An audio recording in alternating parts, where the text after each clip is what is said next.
This is VOA News. Via remote, I'm Marissa Melton. U.S. President Donald Trump said Sunday that the United States will win the battle over coronavirus and the economy will bounce back. The president held a news conference Sunday where he said units of the U.S. National Guard will be traveling to the states of New York, California, and Washington to assist with the coronavirus response. Earlier Sunday, Senator Rand Paul confirmed he has tested positive for COVID-19. He's the first U.S. senator to do so. A tweet from the Kentucky Republican's account said the senator is feeling fine and is in quarantine. The senator said he was asymptomatic and had not been in contact with any known carriers of the novel coronavirus, but was tested out of an abundance of caution due to his extensive travel.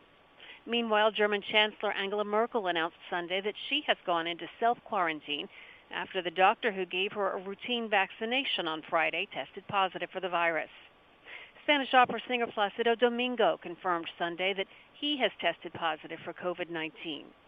In India, hundreds of millions of people stayed indoors Sunday in response to a call by Prime Minister Narendra Modi to observe a voluntary 14-hour lockdown. A surge in coronavirus cases there has deepened worries about the pandemic in the world's second most populous nation.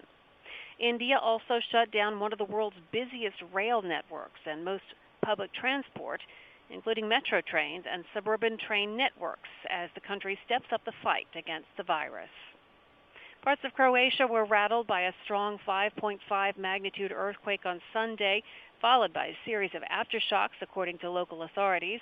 Officials say the historic core of the capital, Zagreb, suffered heavy damages, but there was no immediate human loss. You can continue to listen to our newscast. Follow us on our website, voanews.com, and download our app. This is VOA News. We'll be continuing to bring you as many stories as we can on the coronavirus response. Iran's supreme leader, Ayatollah Ali Khamenei, refused U.S. assistance on Sunday to fight the new coronavirus, citing an unfounded conspiracy theory that the virus could be man-made by America. The 80-year-old Khamenei alleged, without offering any evidence, that the virus might be specifically built for Iran using Iranians' genetic data. A Chinese government official also recently cited a rumor that the United States military could be behind the outbreak. Their remark prompted the U.S. State Department to summon the Chinese ambassador to complain. There's no evidence that the United States is behind the outbreak nor have any medical or scientific groups suggested it. U.S. congressional action stalled Sunday on a massive $1.8 trillion economic aid package to send money to most Americans and many businesses that have been severely impacted by the deadly coronavirus. House Speaker Nancy Pelosi told reporters there was no deal yet on the aid package aimed at boosting the U.S. economy. It's the world's largest economy, by sending direct payments to more than 90% of Americans and a vast array of U.S. businesses to help them weather the immediate and burgeoning economic effects of the coronavirus. The top congressional leaders met with Treasury Secretary Steven Mnuchin, President Donald Trump's chief negotiator in the aid talks. Earlier this morning, he had voiced optimism on a national television interview that a deal was imminent. Greek authorities have charged 11 Turkish terror suspects in connection with a massive weapons cache discovered at a secret hideout outside the Greek capital. Authorities say the suspects are alleged members of Revolutionary People's Liberation Party Front.